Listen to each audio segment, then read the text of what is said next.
Good afternoon, everyone, and welcome to today's session where I'm joined by Mr. Ryan Durrani, which we'll introduce him in just a second. But we are going to be talking about my AI agent that I've had custom built and N8N, the workflow, and everything else that goes into making sure that you have an effective AI agent, because there's a lot of talk just now about AI agents, and I think Ryan, you would agree some of the talk is it wouldn't you wouldn't quite classify it as a real AI agent, would you? There's just a lot of not made up, but it's just not got the same output or the same quality, right? I think it's more of a misunderstanding of like what an agent is. I think we'll classify it as that. We won't say it's marketing for sure. It's misunderstanding. So we'll go into that in a second.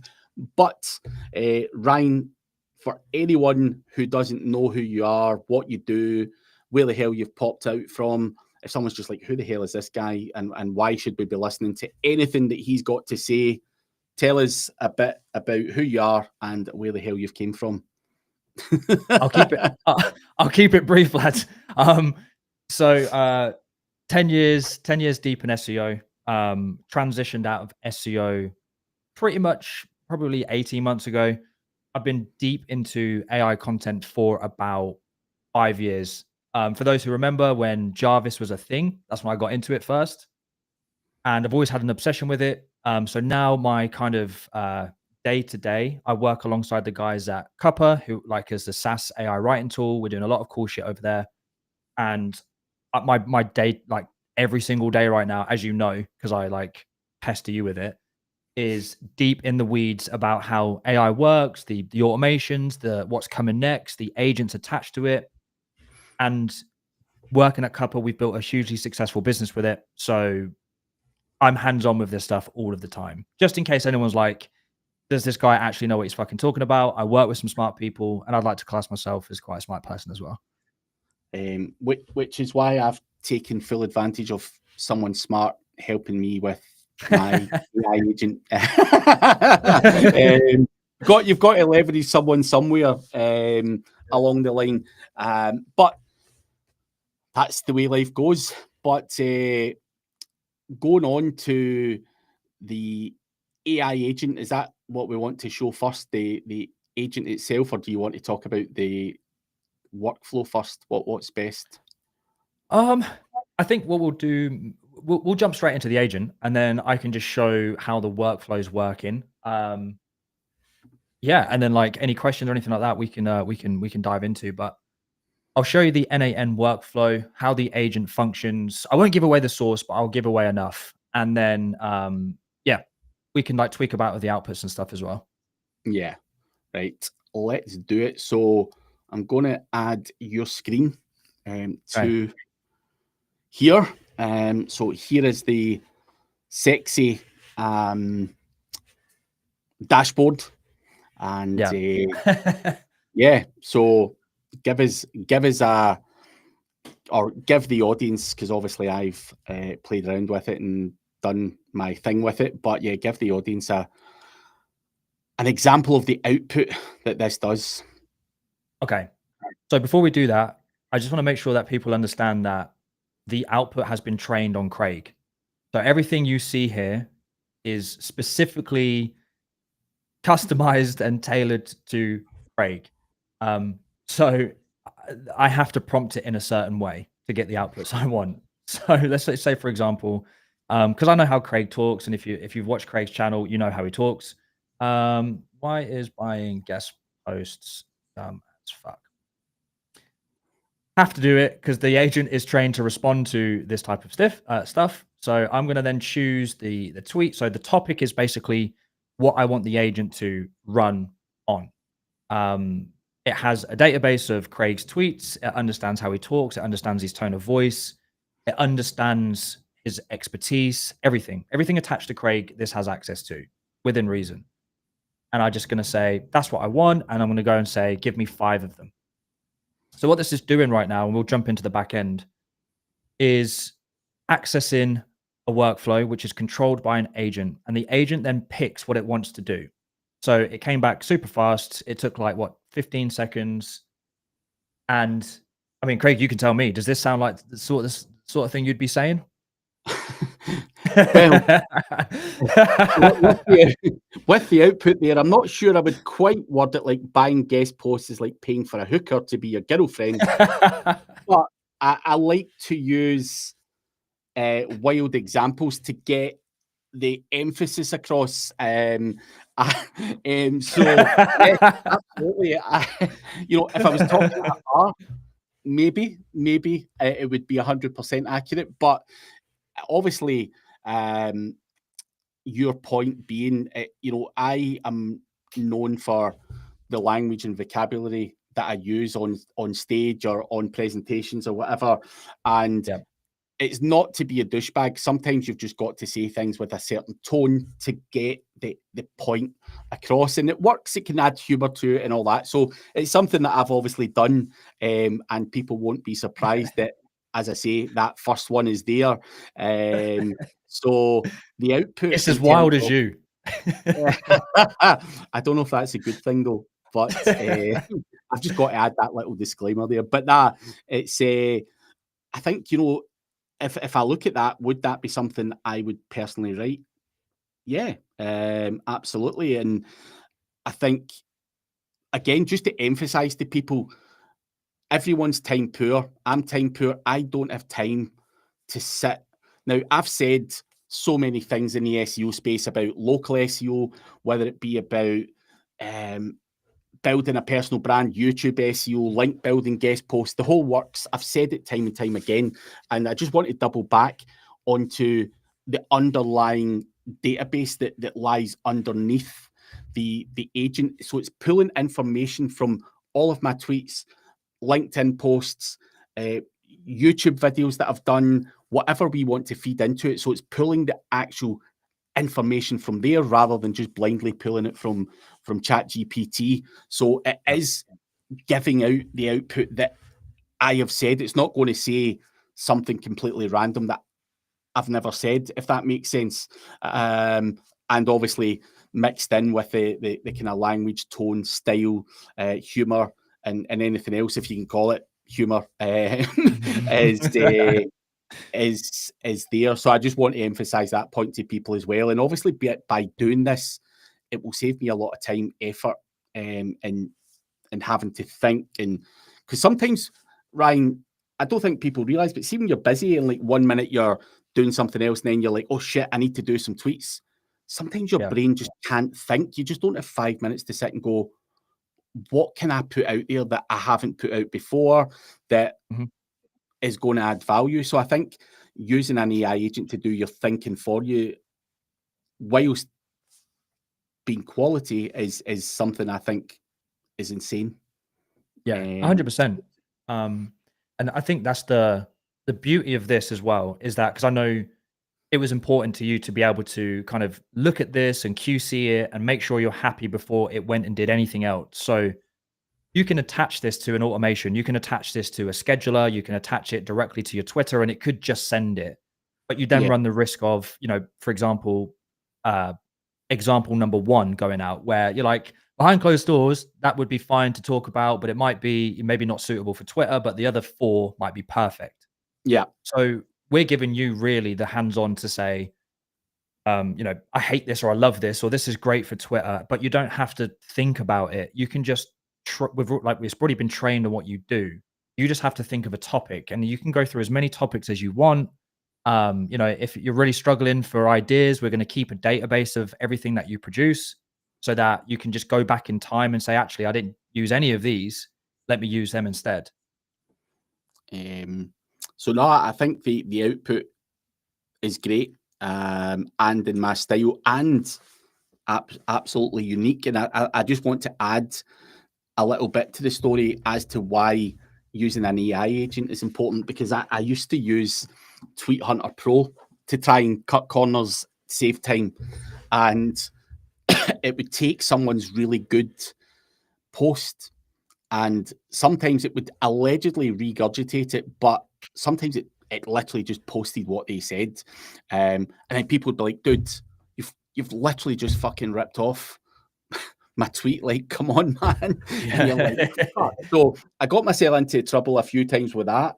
And then I'm like, right, you can't use that, because that seemed like a viable option at the time when I started using that a few years ago, but I was shooting myself in the foot with it. Whereas this is completely unique to me, and not scraped or stolen from someone else, which is and the reason I highlight that is there's just little nuances as to why I want or do certain things, and that is obviously one of them. Is I just don't want people coming going, you copied me, and all that stuff. So yeah, for sure.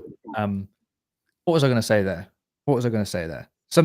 You said something that makes a whole ton of sense that is completely like gone from my brain now. But you say a lot of stuff that makes sense, so we'll find something else and we'll jump on that one. But that's obviously the social bot there, and the output is super solid. But that is obviously not all the AI agent does or can do. So yeah. Or do you want to show how that all functions? Like, I'm interrupting. No. What we'll do is maybe we'll do like I'll show you maybe just like newsletter, for example. Yeah. And also just to call this out, the system that this is currently sat on top of is primarily for like building internal tools, and I have a basic understanding of how all of this is connected in terms of like the actual interface. But there is another guy who we're not going to name involved in this to help connect the dots. So I don't want to, take credit for all of it. I'll take it for like 90%, but like I'll give some away. So we write in a newsletter. We'll stay in the exact same vein. Newsletter is different to a blog post in terms of the structure, the length, the amount of information you give away. People know the difference between newsletter and blog post. I don't need to tell people to suck eggs. But we'll just pick a random topic and we'll say how I made my first 100,000 in affiliate marketing. And we're going to target the UK. And the data points are basically any interesting facts that are going to be unique to you that you want specifically referenced in the newsletter. So obviously the RAG database exists, but it might pull, say, 20 different points when you maybe only want 5 of them to be in the newsletter. So let's just say it took me 12 months to make my first 1,000. I lost £5,000. My first was a let's just say gardening site.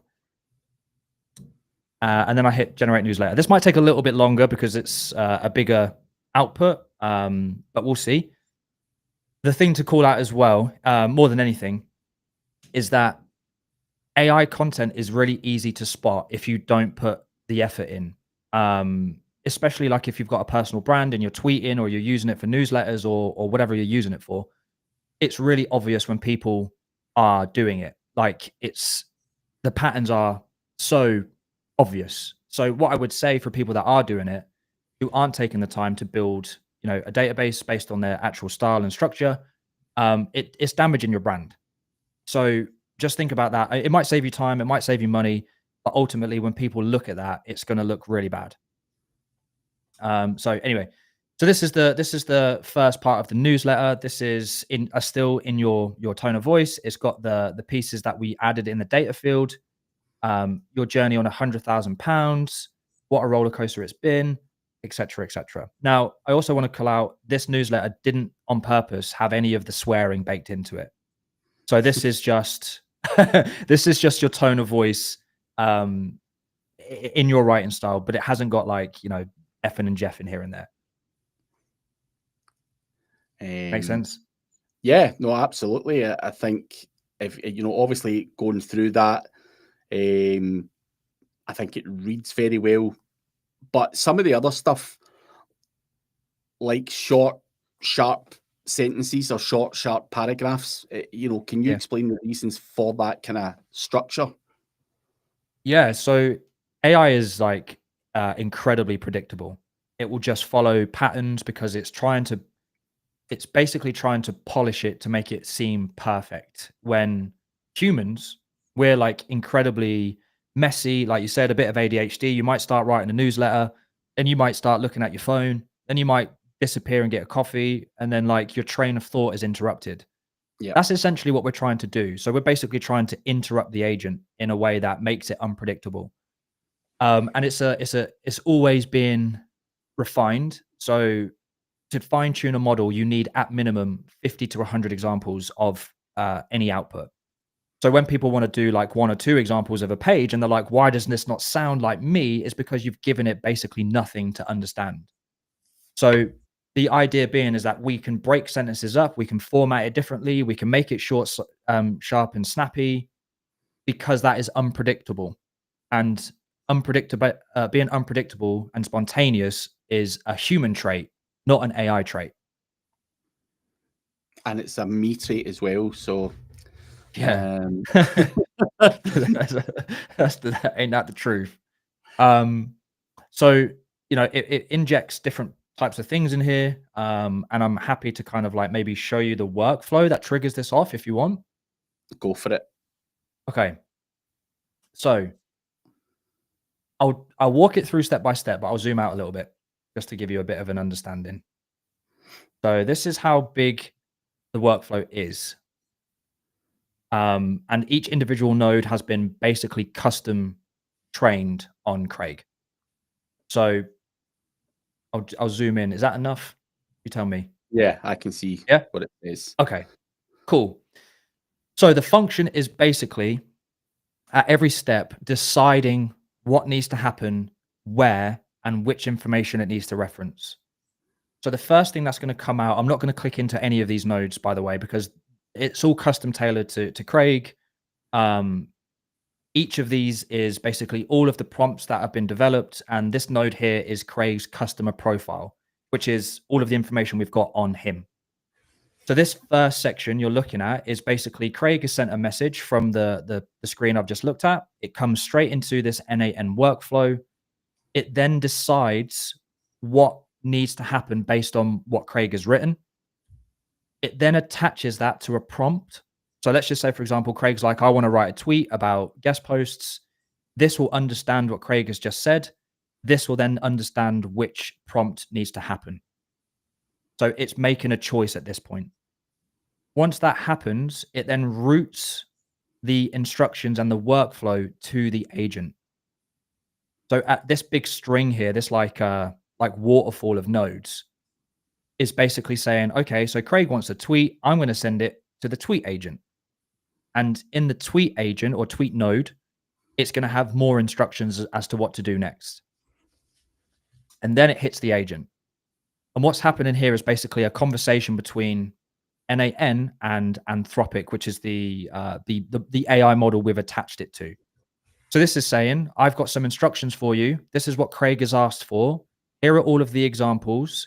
Here is the big prompt that I want you to go and use to write, say, the tweet or the newsletter. Once you've got it, refine it, then give me it back. And then once it gives it back, it sends it back to you. And then that's when you see it in the pretty little content box window on the previous screen.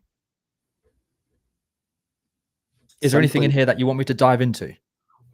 Nah, I think that's a fairly broad way to showcase it. So it's just so that people can see the underlying setup there, and it's not just pulling shit out of its ass. It's got its custom prompts and everything else that has been that takes time to pull together, which is obviously what a lot of people won't see is the time and effort that goes into making all of that work. So I think it's important to show that. But obviously everyone will have slightly different ways of doing and what they add and all that kind of stuff as well. These things are totally customizable to you as a person, and what you want to do. So, but one other thing I want you to show, Ryan, is if you can go back to the agent itself and do a blog post.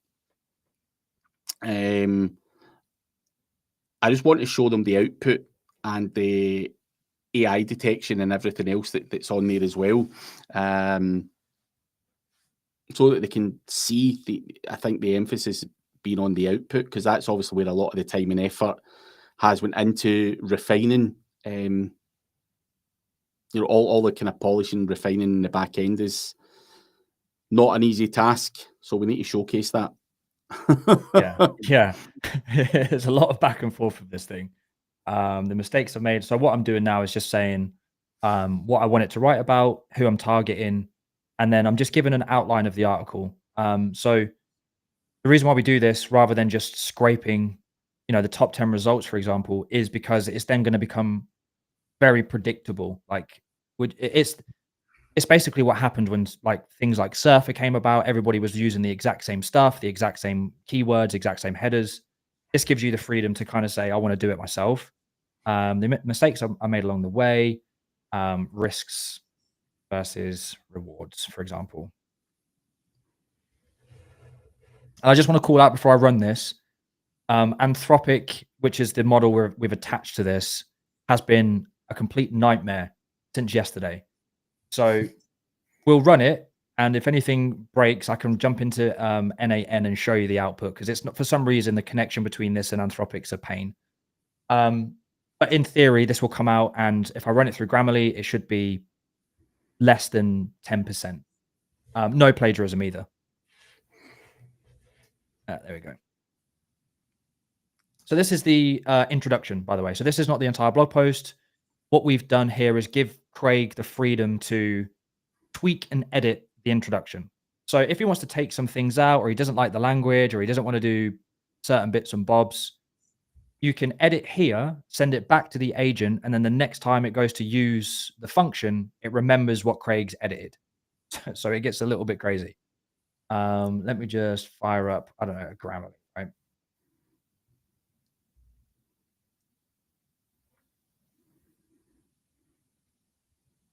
Grammarly's a fair tool to use, right? Absolutely. Okay. Well, it's my tool of choice anyway. There might be some bits in here because we've not edited it, but we'll see. We will see. There you go. No plagiarism or AI text detected, which is what most people would like to have, for sure. So, and it's got an 87% score as well. Yep. It's like you're all of a sudden a really good writer. I know.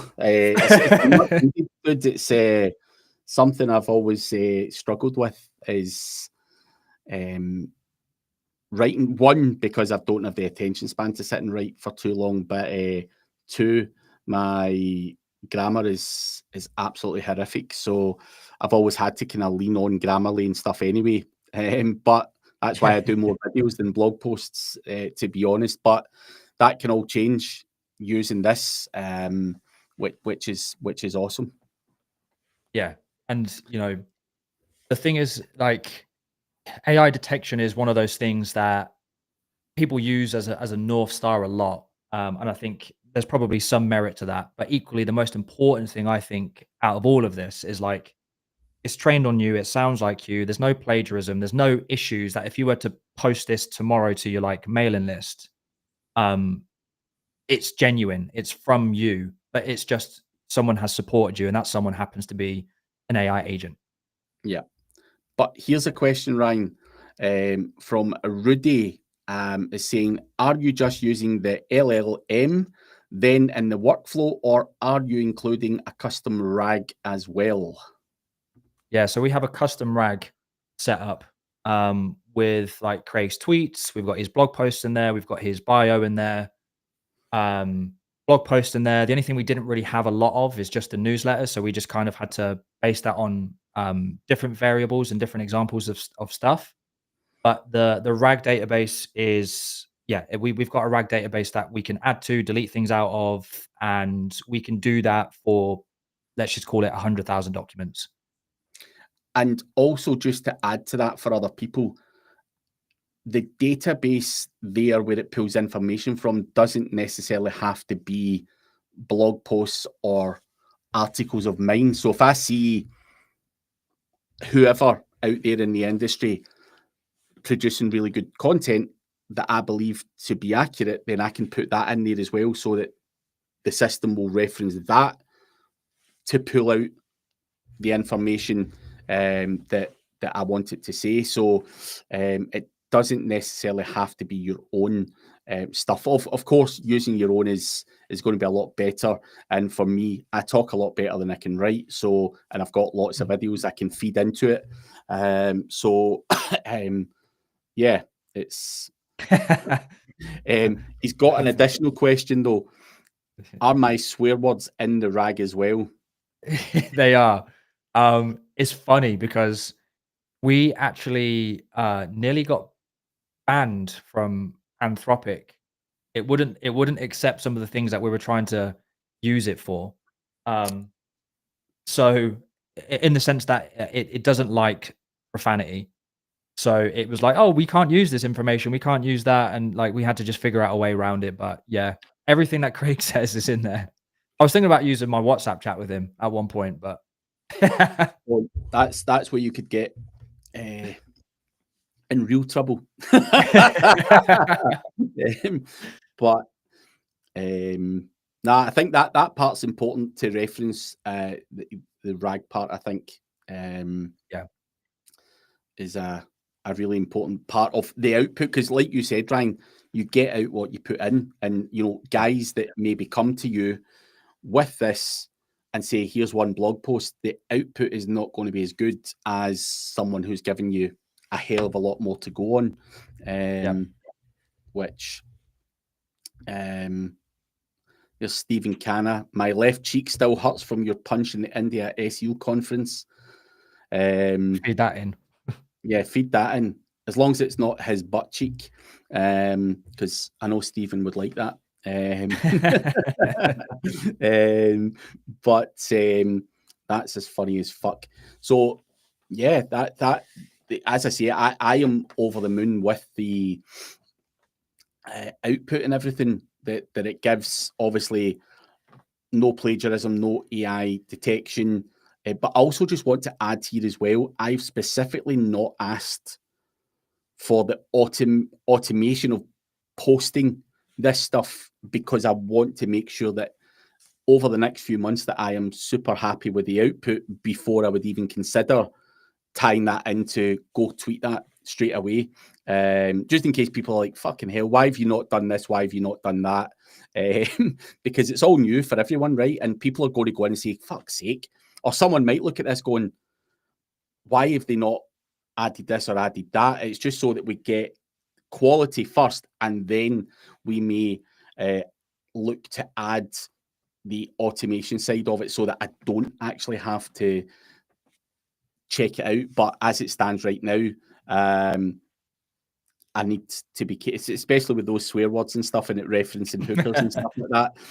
I just need to be like 100%, and obviously maybe train it a little bit better as to swear words that I go, oh, that one could get me into trouble for. So, but what other things? Because obviously I'm using this to replace me, and the emphasis on this, Ryan, is I'm doing it for what I personally find time consuming and stuff that I can't be bothered doing. But what else can this be used for? Because it's not just about content, right? It can be used for, tell us some of the things that you, off the top of your head, could go and do using this setup. N8N can basically automate anything that you would do in a day-to-day basis. Like, it can read your emails and schedule calendar invites. It could read a spreadsheet and turn it into invoices. It could ping your Telegram with brainstorming ideas about what tweets to post, and you pick a tweet and it will schedule it out for the day, and it all can be handled through Telegram. We don't even have to open Twitter or anything else. It can do research for you. It can be a research agent. It can do pretty much anything you want it to do within reason. The thing that I notice happening a lot of is that people are so eager to do the automation part. They're not really that eager to worry about what the output is. And I think we've done the right thing by doing the reverse of that, by getting the output absolutely cracked. And then as soon as we're ready, like if you want to control this from WhatsApp or Telegram, you can now do that. Yeah. But the risk that you had, like you said, if you were to control this through Telegram and the output was shit, then the automation could be the best thing in the world. But if you're doing more harm than good, what's the point of the automation? Yeah. But just to show you this one as well, I don't know if you can see it. This is an example of one that I use. So I can trigger this. So what this is basically a Telegram trigger to my phone to go and post tweets for me. I've got a separate Twitter account for Brazilian Jiu-Jitsu, and every single day I get 5 tweet examples, and then this thing will just schedule it out based on my Telegram message to go and write 5 tweets and post them throughout the day. So this little box here, receive a message and analyzing tweets, that trains my data. The agent then tweets me back and forth to figure out what I want to do, sends me a message on Telegram, says like, do you like these outputs? I say yes or no. And I webhook in from Telegram, which is just like a URL endpoint, and it sends directly to Twitter. So I could schedule 30 tweets in one day from Telegram by doing none of the work. Yeah. But someone has asked, Christian's asked, what's N8N? Can you just give a layman's terms thingy of that? Yeah, it's an automation workflow that can connect to AI or like versions of an AI agent. So if you've used make.com or Zapier before in the past, where you can like automate things based on triggers, this can do that. But it also has like additional layers of like AI models, AI agents, different custom nodes that you can build. So you're not restricted to what Make gives you or what Zapier gives you. You can build custom ones. It's basically just an automation workflow tool. Interesting. And Rudy is saying, when it comes to research, any opinion on the new ChatGPT deep research, maybe instead of Anthropic? Yeah. So the deep research function. So we have it at Kappa, and we use it to do like market analysis for some of the people that we work with. It's incredibly good. Incredibly detailed. It gives all of the right citations. It does a ton of heavy lifting. And it's definitely, if you use, if you're doing anything in your job that requires like data or stats, if your deep research would solve that problem if you do a lot of that day to day. But it's expensive. Like if you do, I think it's like 100 or 200 you're limited to per month. So you can't just burn through it back and forth. So you can't, that I didn't realize there was a limit on it. Yeah. And that's for the £200 a month pro subscription, right? Yeah. And you can only do 200 a month. Yeah. Yeah. It might be 100, or I can't remember. It's quite low. Yeah. But what you can get is on the £200 a month one, you get access to, I think it's unlimited O1, which is like the latest and greatest, and then you get O1 Pro, which is like the operator and deep research. That's capped at the minute, but give it 3 months and that'll be unlimited as well. I can just imagine people doing research for digital PR and I'll be using the life out of that. 100 a day. Yeah. If not more. But, yeah. But anything else we didn't cover, Ryan, on this? No, I think it's important to understand that the difference between AI automation and AI agents is a big difference between the two. And I'd also just call out that, like we've already said, the output is the most important thing.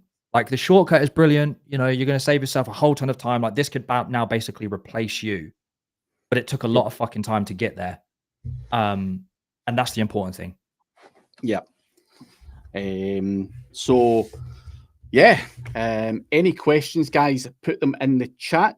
If there isn't, we will wrap up this video, but we will be coming with a whole bunch of other stuff, add-ons, tweaks, and everything else as well. This is obviously just the first part of the journey with my personal AI agent, but there'll be, I'm sure, a lot of fun along the way, tweaks, add-ons, see what else we can get it to do. And like I say, it doesn't always have to be content related. I've seen loads of guys actually, as of you, Ryan, I seen one today actually setting up a workflow for outreach for link building and stuff like that. So I think there's a lot of people going to be leveraging it for all sorts of weird and wonderful things. So it should, and they should be interesting. Oh, absolutely. You know, it's Chris Lever says, great work, Ryan. Very interesting. Thanks, Chris. I think, yeah, you've got to take advantage of new technology and like you say, replace yourself in the business. And next time it will be the AI Craig avatar.